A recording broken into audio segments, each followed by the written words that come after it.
الحمدللہ ہمارا نظریہ قرآن ہے، ہماری سوچ حدیث ہے، ہمارا وہ نظریہ ہے جو ہمیں حضرت ابو بکر صدیق نے عطا فرمایا ہے، جو عمر فاروق عثمان غنی مولا علی نے دیا۔ ذمہ داری سے بات کر رہا ہوں۔ حضرت عبداللہ ابن عباس کہتے ہیں، صحیح بخاری صحیح مسلم، حضرت عبداللہ ابن عباس کہتے ہیں حضور جماعت کرا رہے تھے، ایک دفعہ سورج گرہن ہوا تو نبی پاک علیہ السلام نے فرمایا آؤ تمہیں نماز پڑھاؤں، مسجد نبوی میں جماعت ہو رہی ہے۔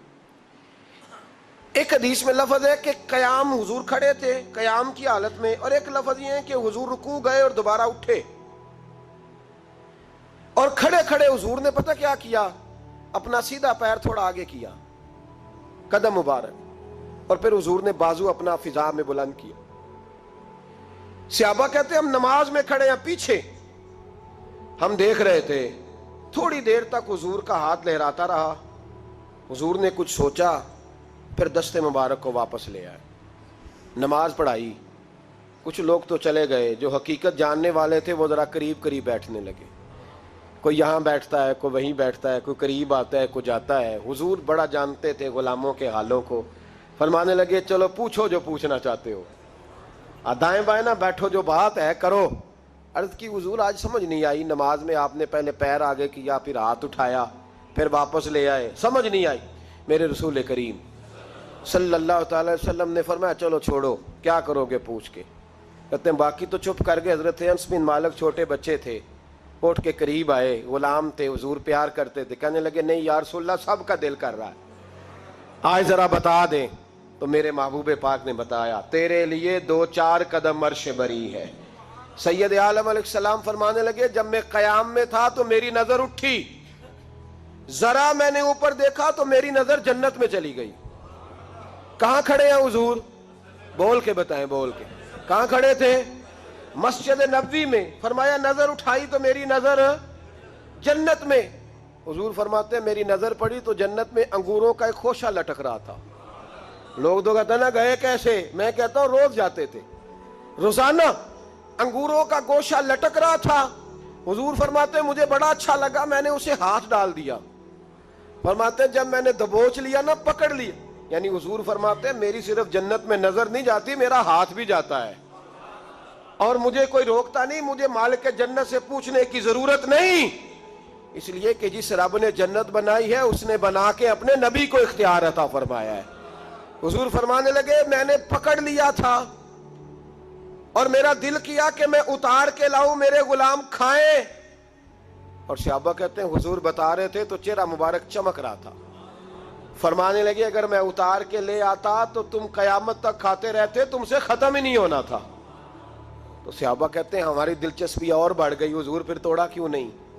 تو محبوب فرمانے لگے اس لیے نہیں توڑا کہ جنت راز ہے تو راز ہی رہنا چاہیے، جنت راز ہے تو یہ راز ہی رہنا چاہیے، اللہ کے رازوں سے پردہ نہ اٹھے تو بہتر ہے۔ اور میرے بھائی جو محبوب زمین پہ کھڑے ہوں اور ہاتھ لہرائیں تو جنت تک جاتا ہے، تو انہیں جنت میں جانے میں دیر لگتی ہے، انہیں اللہ کے عرش الہی کے قریب جانے میں دیر لگتی ہے۔ عجیب۔ اور یہ بحثیں آج نہیں ہو رہی، یہ بڑی پرانی ہو رہی ہیں، بڑی پرانی۔ ایک زمانہ تھا لوگ کہتے تھے کہ جناب حضرت سلیمان علیہ السلام کا تخت کیسے اڑتا تھا ہوا میں، پھر کہتے تھے جناب وہ ابابیلوں نے کنکر مارے تو ہاتھی کیسے مر گئے، اتنا سا کنکر ہوتا ہے، اتنے بڑے ہاتھی کو لگے تو ہاتھی کیسے مر سکتا ہے۔ مسلمان ایسے کہہ دیتے ہیں الم تر کیف فعل ربک باصحاب الفیل، معاذ اللہ لوگ اعتراض کرتے تھے۔ یہ آج بھی نا ہمارے بچے جو سائنس پڑھنے جاتے ہیں نا، پیٹرولیم کے 1-2 اسٹوڈنٹ مجھے ایک دفعہ ملے تو وہ یہ سارے سوال اٹھاتے تھے، وہ جی چھوٹے سے کنکر سے اتنا بڑا ہاتھی کیسے مار سکتا ہے؟ پھر کچھ وقت نکلا تو بندوق کی گولی ایجاد ہو گئی، پھر کہنے لگے نہیں پریشر سے لگے تو مر جاتا ہے، پریشر سے لگے تو گولی کتنی ہوتی ہے، وہ کنکر سے بھی چھوٹی ہوتی ہے۔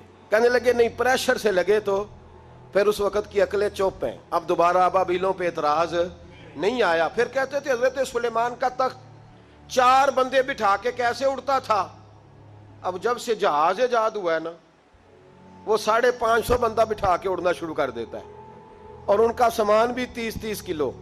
اب دوبارہ کسی نے حضرت سلیمان کے تخت کا نام، کیا خیال ہے آپ کا؟ چلیں وہ تو بات ہے نا حضور کے براق کی، رف کی، حضور کے جانے کی، کسی کی سمجھ میں جہاز آیا ہے کبھی؟ جی اس کے اندر بیٹھ کے جب وہ فضا میں بلند ہونے لگتا ہے تو پھر ایک دوسرے نماندے نے بھی اللہ دی قدرت ہی جے، اس وقت ایک دوسرے کو مشورہ دے رہے ہوتے ہیں کہ بھائی یہ قدرت یہ اللہ دی قدرت ہی جے۔ تو میں کئی دفعہ ہنس پڑتا ہوں، تو مجھے بھی کچھ بزرگ کہتے ہیں کئی دفعہ دائیں بائیں، حضرت جی اللہ دی قدرت ہی ہے۔ میں کہنا تسی جڑے بیٹھے ہو بھی اللہ دی قدرت یہ ایک اللہ جہاز نہیں اللہ دی قدرت، ذرا تیرے دل کو دھچکا لگا ہے تو کہتا ہے اللہ کی قدرت ہے۔ خدا کے بندے تیرے ساتھ والے کئی قبرستانوں میں چلے گئے، تو اگر بیٹھا ہوا ہے تو یہ بھی اللہ کی قدرت ہی ہے۔ تو اس وقت سے لوگوں نے اب حضرت سلیمان کے تخت پر اعتراض کرنا، ایک زمانہ تھا کہ جب ہم یہ حدیث بیان کرتے تھے کہ نبی پاک نے انگلی کا اشارہ کیا تو چاند قدموں میں آ گیا، لوگ کہا کرتے تھے جی چاند سے انسان کا تعلق ہو ہی نہیں سکتا، کیسے چاند آ سکتا ہے؟ اور یہ جو اعتراض کرنے والے ہیں نا شان مصطفیٰ کا، یہ پہلے بولا کرتے تھے، یہ کہتے تھے جی نہیں چاند وہ تو روایت تھی، وہ تو ان کی آنکھوں کو یہ ہو گیا تھا، یہ لوگ ساتھ شامل ہو جاتے تھے۔ اب جب سے انسان چاند پہ چلا گیا اب چپ کر گئے، اب خاموش ہو گئے۔ تو یہ زمانے کے ساتھ لوگ بدلتے ہیں، اگر نہیں بدلے تو صحابہ کے عقیدے نہیں بدلے، اگر نہیں بدلی تو داتا علی اجویری کی بات نہیں بدلی، اگر نہیں بدلے تو خواجہ اجمیری نہیں بدلے، اور آج کے اس زمانے میں اگر نہیں بدلے تو بریلی کے امام احمد رضا فاضل بریلوی نہیں بدلے۔ وہ جو پہلے دن کہتے تھے وہ آج بھی وہ کہتے تھے مصطفیٰ جان رحمت پہ، اور لفظ پہ غور کریں، جان رحمت عام نہیں، رحمت کی بھی، مصطفیٰ جان رحمت پہ، شم بزم ہدایت پہ لاکھوں، اور جس کو بارے دو عالم کی پرواہ نہیں ایسے بازو کی قوت پہ۔ اور پھر فرمانے لگے کس کو دیکھا یہ موسیٰ سے پوچھے کوئی، کہنے لگے ان سے پوچھ یہ کام کتنا مشکل ہے، کس کو دیکھا یہ موسیٰ سے پوچھے کوئی۔ تو بھائی آنکھ والوں کی ہمت پہ، بولے تو صحیح، آنکھ والوں کی ہمت پہ۔ فرمانے لگے یہ تو میرے محبوب کی ہمت ہے۔ تجلی دیکھنے سے حضرت موسیٰ بے ہوش ہوتے ہیں۔ تو یہ عقل کے گھوڑے دوڑانے والے لوگ بڑی جلدی تھک جاتے ہیں، لیکن جنہوں نے اپنے ایمان کی بنیاد رسول اللہ کی عزت پہ رکھی ہوئی ہے، اور جنہوں نے اپنے، آج ہمارا یہ بہت بڑا المیہ ہے، بات آ گئی ہے تو میں ایک پہلو اور بھی ڈسکس کر دوں آپ کے ساتھ۔ یہ المیہ ہے، لوگ ہمیں کہتے ہیں کہ دین کا کام کرنا ہے تو جیب دیکھ کے کرو، رب ہمیں کہتا ہے کہ جو تمہاری جیب میں ہے وہ تو چند آنے ہیں اور تمہارے رب کے پاس خزانے ہیں، تم غیبی طاقتوں پہ۔ ہمیں لوگ کہتے ہیں کہ اسلحہ دیکھ کے، بندے دیکھ کے جہاد کرو، اور رب قرآن میں کہتا ہے وَلَقَدْ نَصَرَكُمُ اللَّهُ بِبَدْرٍ وَأَنْتُمْ أَذِلَّةٌ، فرمایا تم تو کمزور تھے بدر میں، وہ جو تمہاری مدد آئی تھی وہ تمہارے رب نے فرمائی تھی۔ اللہ مدد فرماتا ہے امت مسلمہ، لیکن ہمارا حکمران ڈرتا ہے، صلح کر لیتا ہے، بھاگ کے جاتا ہے، ان کے ساتھ مل جاتا ہے۔ انہیں اصل میں ان غیبی طاقتوں پر، ان خدائی قوتوں پر، ان قدرتوں پر یقین، اس لیے کہتا ہے نہیں میری عقل میں نہیں آتی۔ ہمارے ہاں تو غوث اعظم کی کرامت لوگ بیان کرتے ہیں تو شرم کر کر کے بیان کرتے ہیں، کیسے ہو سکتا ہے؟ میں نے کہا تھا اس وقت بھی، ربیع الثانی میں بھی حضرت غوث اعظم رضی اللہ تعالیٰ عنہ سبق پڑھاتے پڑھاتے ہاتھ آگے کیا پھر پیچھے کر لیا، تو آپ کے شاگرد کہتے ہیں سارا بھیگ گیا ہاتھ۔ تھوڑی دیر کے بعد ہم نے پوچھا حضور یہ کیا تھا؟ فرمایا سبق پڑھو، تمہارے والی بات نہیں۔ چند منٹ گزرے، کچھ لوگ آ گئے، ہم نے ان سے پوچھا تم کیسے آئے ہو؟ تم تو بحری سفر پہ تھے۔ کہنے لگے ڈوبنے لگی تھی کشتی، ڈوبنے لگی تھی، ہم مرید تھے غوث پاک کے، ہم مرید تھے، تو ہم نے پکارا ہے تو ایک ہاتھ برآمد ہوا ہے، اس نے ہمیں بچا لیا ہے۔ سنی کو بھی شرم آتی ہے یہ بات کرتے، یہ کیسے ہو سکتا ہے؟ غوث پاک سبق بھی پڑھا رہے تھے، وہاں بھی تھے، مجھے بھی لوگ روک کے پوچھتے ہیں جناب یہ کیسے ہے؟ تو میں نے کہا یہ اس لیے تو نے پوچھا ہے کہ تو نے قرآن پاک نہیں پڑھا، تو شرم نہیں تجھے آتی بات کرتے کہ غوث اعظم کی کرامت پہ تو کانوں کو کھجلی کرتا ہے؟ رسول اللہ کے غلام کی کرامت تجھے ہضم نہیں ہوتی؟ حالانکہ تو روز سورہ نمل کے اندر پڑھتا ہے کہ حضرت آصف بن برخیہ کو جناب سلیمان نے کہا تخت لاؤ، نہ وہ غائب ہوئے نہ وہ وہاں سے گئے، اور آیا کتنی دیر میں؟ آنکھ جھپکنے سے آیا کہ نہیں آیا؟ پہنچا کہ نہیں؟